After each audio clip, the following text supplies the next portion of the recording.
Melayu, bahasa Islam. Jadi kalau Syed Naqib Al-Atas itu kan mendefinisikan bahasa kaum muslimin, bahasa umat Islam itu di buku Risalah untuk kaum muslimin itu menarik. Jadi ketika sebuah bahasa itu sudah bisa untuk menjelaskan tentang keislaman dengan baik, maka dia termasuk ke dalam rumpun bahasa kaum muslimin. Jadi bahasa Melayu Islam waktu itu jelas sudah mengalami islamisasi, sehingga ketika orang menjelaskan tentang keislaman itu cukup dengan bahasa Melayu, tidak usah harus pakai bahasa Arab ke masyarakat, itu orang sudah paham. Jadi di situ. Maka pertarungan antara sekularisasi dan islamisasi bahasa itu tetap berlangsung sampai sekarang. Jadi mungkin kita tidak perlu untuk kembali ke bahasa Melayu Islam, tetapi bagaimana juga spirit islamisasi bahasa itu harus kita lakukan. Nah, bagaimana titik tolak untuk melakukan islamisasi bahasa, tentu tetap bagaimanapun juga kita harus menengok kepada bahasa Melayu Islam dulu. Jadi saya baca di karya-karya bahkan seorang Ayu Utami sekalipun, ya, yang pikirannya sangat sekular seperti itu, ketika dia menyebut siapa peletak dasar bahasa Indonesia, itu dia juga menyebut nama Hamzah Fansuri. Jadi sebetulnya yang meletakkan dasar-dasar bahasa Indonesia modern itu Hamzah Fansuri. Padahal Hamzah Fansuri tentu kita sudah tahu beliau adalah seorang ulama besar, seorang sufi gitu ya, yang tentu bahasa Melayu yang disusun oleh Hamzah Fansuri itu sangat bernafaskan keislaman. Sehingga kan Islam ini menyebar ke masyarakat itu salah satunya dengan pengajaran dan bahasa ini. Sejak dulu orang itu yang ngaji itu sedikit, yang kuliah agama itu sedikit. Makanya para ulama kemudian menjadikan pengajaran Islam itu melalui berbagai cara. Ada melalui pantun, ada melalui lagu, ada melalui kisah-kisah rakyat dan sebagainya. Yang otomatis di situ sangat memerlukan peran bahasa. Nah, mau tidak harus dimulai dari sejarah sana dulu, dan nanti ke depannya ini bertarung. Karena misalkan begini, kenapa kok kita perlu untuk melakukan islamisasi bahasa di masa yang akan datang? Coba cari nanti di media massa, entah cetak ataupun elektronik, misalkan, ini yang sering saya ulang, pernah ketemu enggak teman-teman ini dengan kata-kata zina?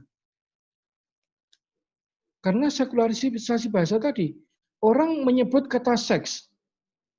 Ya, nah, seks ini kan netral. Bisa dilakukan oleh suami istri ataupun bukan suami istri. Kalau zina kan spesifik, hubungan seksual di luar pernikahan berarti dia zina. Nah, ketika kita mendengar kata zina, kan ada perasaan nggak suka, ada perasaan benci terhadap hal itu. Ya, bahasa berbicara terhadap perasaan kita. Nah, misalkan kita ketemu, seringkali saya contohkan, Satpol PP menangkap 10 pasangan tidak resmi di sebuah hotel melati. Kan sering disebut sebagai pasangan kencan, bukan pasangan terduga zina. Ini berkait loh dengan orang itu membenci atau tidak perbuatan tersebut. Atau misalkan begini, pada saat bulan Ramadan, pemerintah kota menerbitkan surat edaran tentang jam buka tempat hiburan malam. Nah, kata hiburan malam ini, kalau menurut kita sebagai Muslim, diskotik itu lebih tepat disebut sebagai tempat hiburan malam atau tempat maksiat malam. Nah, ini setiap hari masyarakat kita disuguhi bahasa-bahasa sekuler yang tidak punya impact terhadap perasaan keagamaan. Akibatnya apa? Orang memandang hal yang melanggar agama akhirnya terasa. Coba misalkan yang sedang ramai dibicarakan di UI akan konsensual seks ya, seks suka sama suka berdasarkan perjanjian, konsensual seks. Jadi kata konsensual seks ini kalau kita ganti dengan permufakatan zina, kira-kira kita mangkal mana secara perasaan? Lebih nggak suka mana, lebih benci mana? Nah, ini makanya kemudian bahasa ini perlu untuk kita openi dan kita Islamkan. Tapi kalau kita bicara tentang bahasa Indonesia yang Islam, acuannya tetap bahasa Melayu Islam. Menurut saya gitu Mas ya. Jadi tantangannya ke depan ke sana. Bagaimana memasukkan kembali worldview Islam ke dalam bahasa kita yang sudah digeret berkiblat ke barat, yang dia bahasa itu kemudian mencoba netral dan tidak mau tahu nilai-nilai agama. Sementara pada bahasa itu sangat berkait dengan jiwa agama itu sendiri. Tantangannya di sana. Bagaimana juga acuannya tetap bahasa Melayu Islam. Pengembangannya saja yang tetap harus disesuaikan dengan kondisi zaman. Karena bahasa itu juga berkait dengan tuntutan kebutuhan pada zamannya juga. Begitu Mas. Mungkin ada tambahan atau sanggahan? Monggo. Jadi para ulama dulu itu tidak semua istilah itu diarabkan. Ya. Kalau memang bahasa lokal itu tidak menyediakan peristilahan-peristilahan tersebut, maka kemudian oleh para ulama itu dimasukkanlah kosakata Al-Quran, kosakata Islam ke dalam bahasa setempat. Misalkan begini, orang Jawa, orang Minang dulu tidak mengenal kata Allah, maka Allah dikenalkan ke dalam masyarakat Minang dan masyarakat Jawa. Istilah Nabi, Rasul, Al-Quran, gitu ya. Kemudian banyak lagi adil, ya, kemudian rakyat, itu kata-kata serapan semuanya. Karena memang di sini belum memadai. Tapi kalau yang di sini itu sudah ada kosakata yang memadai, yang bisa mengartikan apa yang ada dalam definisi Islam, diubah maknanya itu sudah bisa diislamkan, maka para ulama dulu itu tidak perlu mengubah itu menjadi istilah Arab. Kenapa? Supaya orang tidak tercerabut sebagai akar budayanya. Sehingga orang itu tetap bisa menjadi orang Minang 100% dan Muslim 100%. Orang Minang yang baik dan Islam yang baik. Karena apa? Kultur Minangnya tetap ada, bahasa Minangnya tetap dipakai, kultur Jawanya tetap ada, bahasa Jawanya tetap dipakai, gitu ya. Sehingga supaya tidak kehilangan akar budayanya, sehingga dia itu tidak bisa dipandang sebagai pendatang atau tamu. Nah, kalau sekarang ini kan semuanya diarabkan, akhirnya kita sering disebut sebagai kearab-araban, tidak punya akar budaya kita.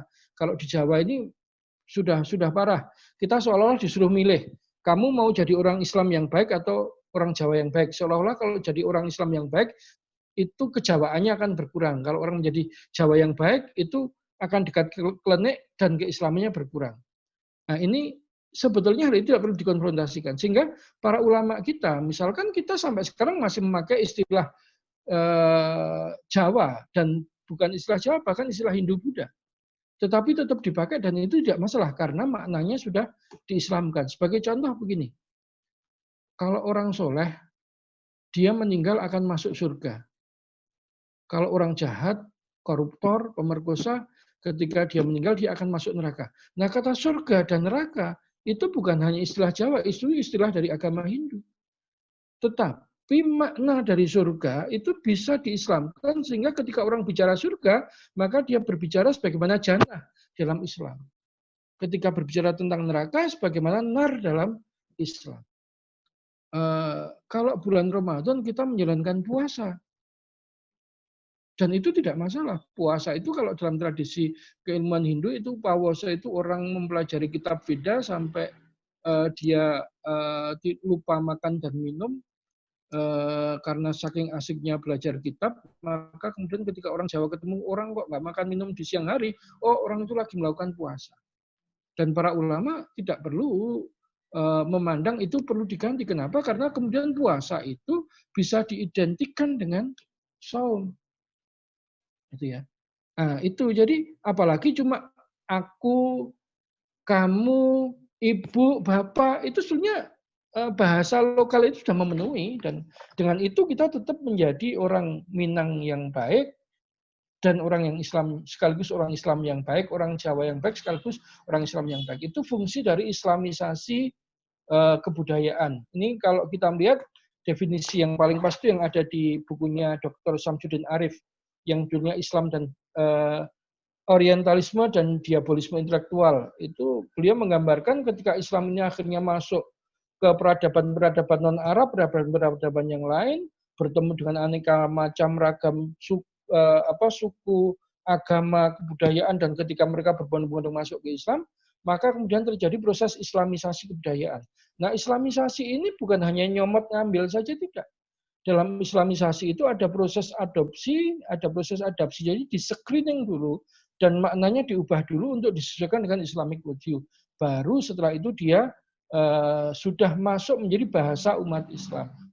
Jadi seperti itu, tidak semuanya diarabkan. Seperti kata sembahyang. Masyarakat Nusantara itu agama asalnya bukan Hindu-Buddha. Ini menarik kalau kita bahas khusus. Agama pra-Hindu-Buddha itu namanya Kapitayan, dan ini Tuhannya itu mirip dengan konsep monoteisme sederhana, karena dalam konsep Kapitayan Tuhan itu tidak bisa digambarkan, tidak bisa dibayangkan, tetapi dia sangat maha kuasa. Maka kalau Jawa itu sebagai tan kinoyo ngopo, sesuatu yang memang tidak bisa dibayangkan sama sekali, tetapi dia ada yang menciptakan alam semesta ini. Maka dan dia disebut sebagai Yang Widi, Tuhan yang namanya Tuhyang, itu ya Tuhan yang Maha Satu. Nanti kalau konsep Jawa ada mengenal penguasa penghasil wilayah namanya Dahyang, itu yang sering dikasih jajan. Kalau Tuhyang itu satu, makanya sembahyang itu menyembah kepada yang Tuhyang yang satu tadi. Jadi itu sudah tidak ada kontradiksi makna dengan istilah sholat.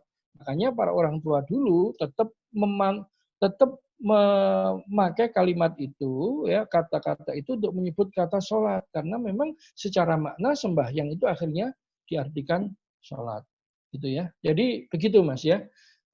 Jadi tidak gampang kalau semuanya diarabkan, nanti dengan gampang kita akan dituding itu ke Arab-Araban, budaya Arab, padahal tidak. Kita itu membawa Islam, bukan Arabnya, gitu ya.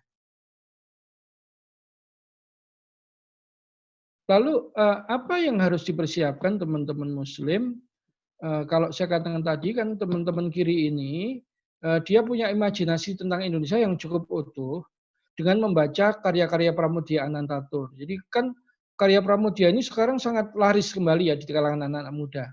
Nah, saya melihat teman-teman aktivis Islam yang kemudian akhirnya mencoba membaca karya Pramudia ini, banyak yang akhirnya tergelincir dan ikut kemudian pikirannya ke kiri-kirian, gitu ya. Nah, saya katakan ada beberapa buku yang menurut saya menjadi buku wajib yang harus dibaca teman-teman aktivis Islam supaya dia punya gambaran yang penuh tentang apa itu Islam dan Indonesia. Yang pertama, ini saya harap nanti di Wafi ada perpustakaannya, jadi teman-teman kalau mau. Yang pertama, ini ada buku menarik. Dua hal ini ya. Islam dan Kebudayaan Indonesia dulu, kini, dan esok. Ini kata pengantarnya oleh Dr. Taufik Abdullah. Ya. Ini dibuat oleh Panitia Istiqlal. Ini kan Pak Harto di akhir kepemimpinannya kan cukup dekat dengan umat Islam. Nah, kemudian beliau mengadakan Festival Istiqlal. Itu ini salah satu karya yang ditulis oleh para cendekiawan Islam pada saat itu. Jadi banyak yang menulis, ada Ahmad Hadi, Armahdi Mazhar, Pak Azumati Azhar, dan sebagainya. Kemudian ini menjadi Indonesia, ini 13 abad eksistensi Islam di bumi Nusantara. Nah, apa yang menarik di buku ini nanti termasuk dibedah. Mengapa kemudian yang menjadi proto-nasionalisme itu Islam? Kalau kita memakai nasionalisme ala Majapahit, maka pada masa Majapahit itu yang terjadi bukan penyatuan, ya, bukan persatuan, tetapi persatuan. Karena kemudian Majapahit itu menjadi kekuasaan sentral, dan yang lainnya itu wilayah taklukan yang tidak setara dengan Majapahit. Sementara ketika kita membentuk sebuah nation baru yang bernama Indonesia, seperti kata Pak Natsir yang ada di slide awal tadi, itu bersifat transetnik, sehingga nation ini harus merupakan permufakatan dari etnik-etnik yang ada yang duduk secara setara satu dengan yang lain. Kemudian karya Buya Hamka ini kenang-kenangan hidup. Di samping itu sangat saya sarankan tafsir Al-Azhar Buya Hamka. Ini saya yang orang Jawa saja punya. Satu kalimat di awal tafsir Buya Hamka itu yang saya ingat karena saya seneng ngaji itu bermula dari tafsir Buya Hamka ini. Kelas 3 SMA itu menjelang ujian kan agak tertekan ya. Jadi kalau istirahat pertama mesti sholat duha di musola. Saya melihat ada tafsir Buya Hamka itu full 30 juz di situ. Dan sehingga setiap pulang sekolah saya tidak kembali ke kos, langsung membaca tafsir Buya Hamka itu. Dan 1 tahun selama kelas 3 SMA saya alhamdulillah 30 juz selesai. Dan sejak saat itu saya menjadi senang belajar agama. Awalnya enggak. Yang awal saya suka itu dari tafsir Buya Hamka ini. Satu kalimat pembuka yang di tafsir Buya Hamka itu, mengapa beliau menulis tafsir, dia sebutkan banyak anak-anak muda di Indonesia itu yang sedang semangatnya mengkaji Islam. Tapi ibarat rumah sudah nampak, jalan tidak tahu. Tujuannya itu sudah tahu, tujuannya ke Islam. Tapi jalan ke sananya bagaimana? Nah, disitulah kemudian Buya Hamka menulis tafsir Al-Azhar ini sebagai jalan bagi orang-orang yang sedang bersemangat untuk berislam itu untuk tadi menuntunnya menuju rumah Islam itu tafsir ini. Sehingga dalam tafsir itu Buya Hamka memilih kalimat yang tidak tinggi.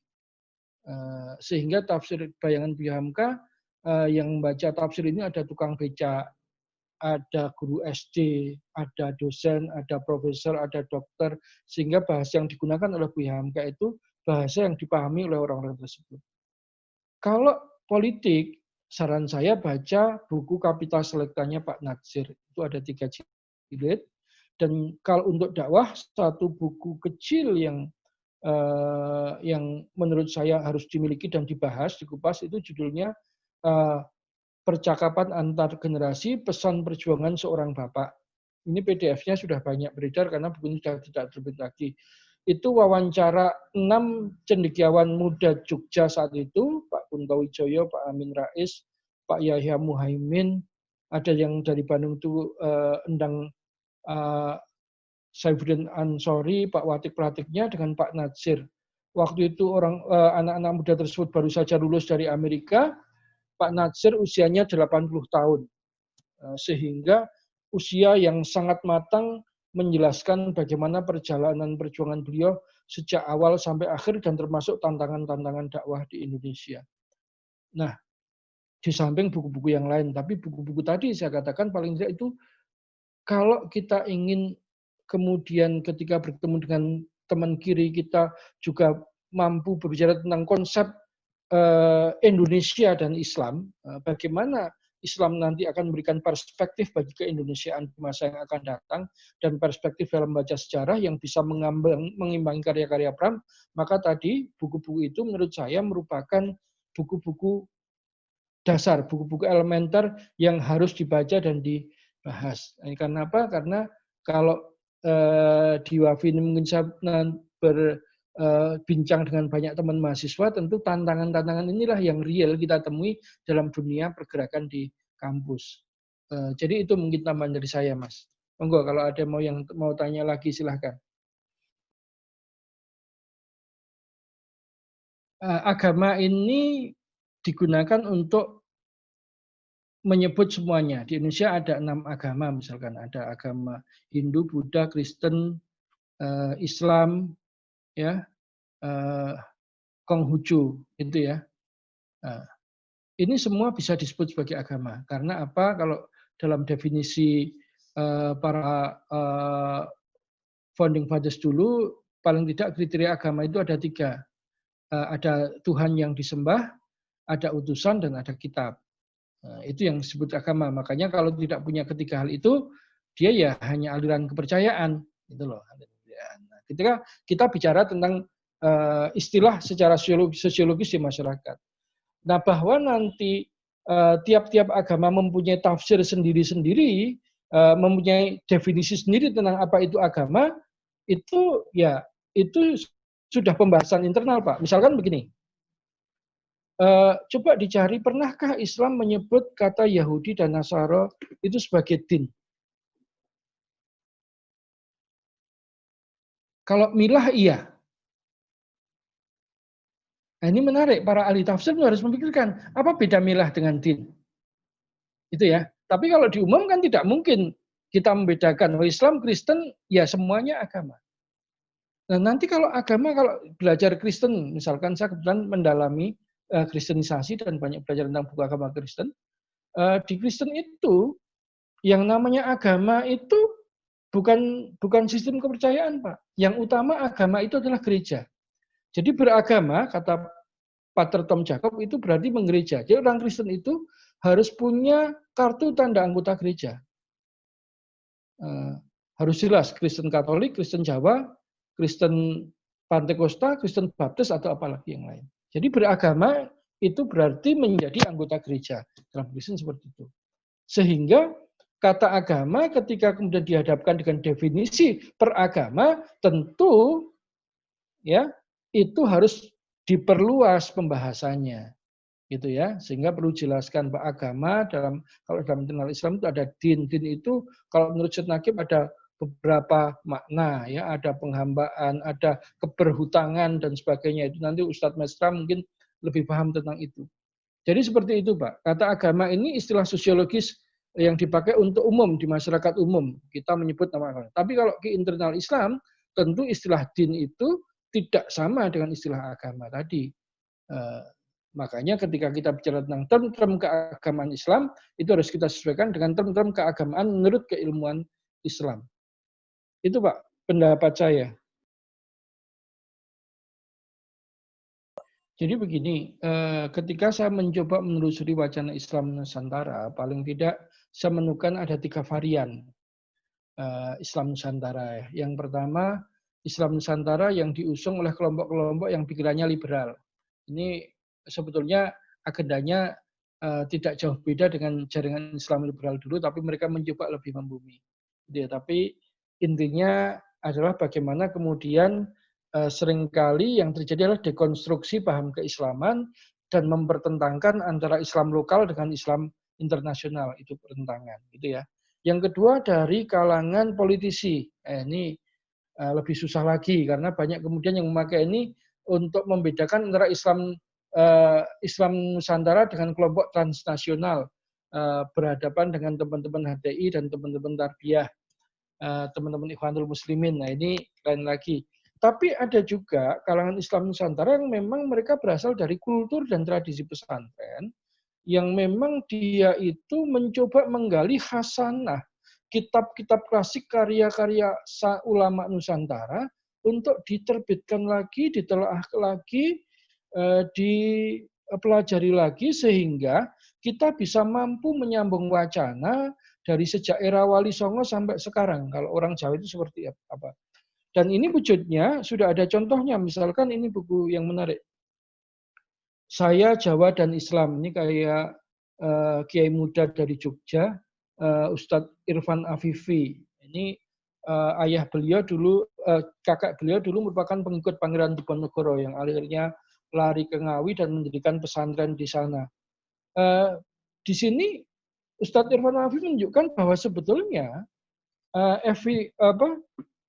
kultur Jawa yang kita kenal sekarang ini bukan kultur Jawa yang Hindu-Buddha, gitu ya, tetapi kultur Jawa yang sudah diislamkan, gitu ya, sudah diislamkan. Makanya orang Jawa itu semuanya Islam. Atau ini menarik, karya Nancy K. Florida, judulnya Jawa dan Islam di masa kolonial. Ini menunjukkan bahwa sebetulnya keraton itu bukan budaya yang masih mengacu pada Hindu-Buddha, ya. Orang Jawa mengacu pada Hindu-Buddhanya Majapahit, enggak, tapi pada Islam. Kenapa?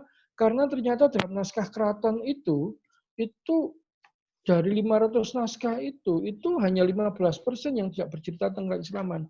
Dan menurut Kiai Ahmad Baso, ini penggerak Islam Nusantara yang dari kalangan pesantren, beliau menunjukkan memang dulu santri itu ada 2.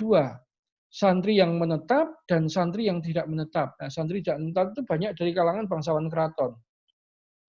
Nah, kalau santri yang menetap ketika dia melahirkan karya, itu karyanya ditulis dengan huruf Arab Pegon, mirip dengan huruf Arab Jawi lah kalau di Melayu.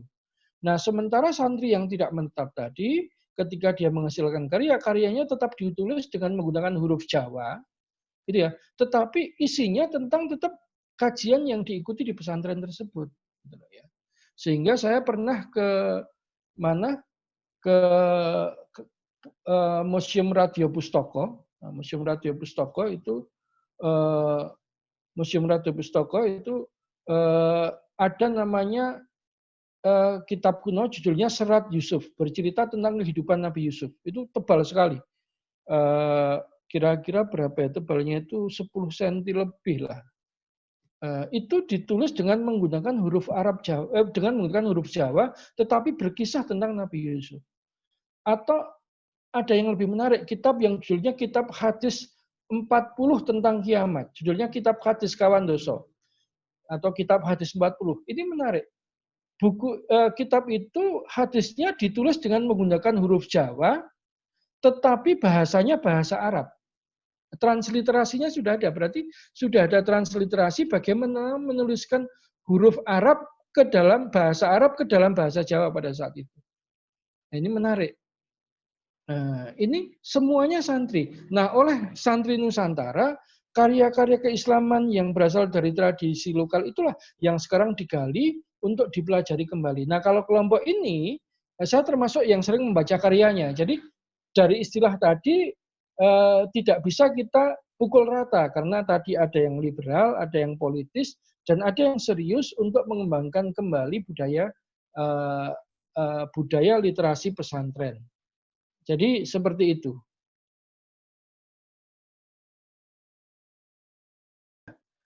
Ini menarik.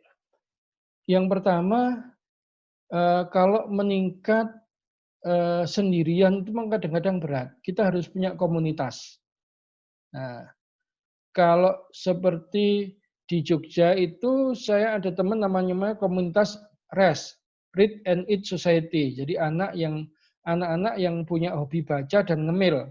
Seminggu sekali atau 2 minggu sekali mereka ngumpul. Kasih tugas nih tiap anak untuk baca buku ini berbeda-beda. Nah, setiap ketemu masing-masing bertugas, setiap ketemu ada 2 orang untuk bertugas menyampaikan apa yang dia baca tersebut termasuk didiskusikan. Nah, gitu. Nah, memang harus ada kelompok. Ya, ada kelompok. Kalau tidak ada kelompok, kita susah untuk untuk memulainya. Kemudian yang kedua, harus ada aktualisasi. Setelah baca kita mau apa?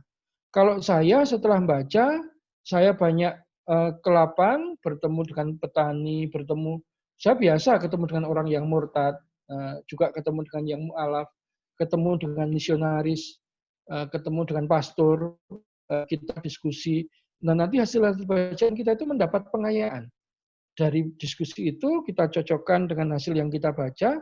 Nah, nanti ada pada titik tertentu kalau setelah membaca dan ngelayap tadi gitu ya, diskusi dengan banyak orang tadi, itu semacam kepala kita itu menjadi penuh dan harus ada yang keluar. Nah, yang keluar itu outputnya adalah tulisan, atau kalau pas kita diajak ngobrol via Zoom seperti ini, atau kalau saya dulu sering ke teman-teman mahasiswa diskusi dengan teman-teman mahasiswa itu keluar seperti itu. Nah, kalau sudah ada aktivitas membaca, berdiskusi dan menulis, itu insya Allah nanti literasinya meningkat karena apa? Itu menjadi kebutuhan kita, sudah menjadi kebutuhan. Jadi tidak lagi malas, justru kita yang akan mencari dan terus mencari, jadi tidak bosan gitu. Kita mencari karena apa? Kalau saya itu kalau setiap baca tulisan yang lama kelihatan, ini tulisannya kok ternyata jelek ya. Harusnya tambah data ini, tambah data. Kita nulis lagi, meskipun temanya sama, tetapi kita bisa menyajikan lagi tulisan yang jauh lebih kaya dari sisi filosofi maupun datanya. Jadi seperti itu menurut saya. Terima kasih.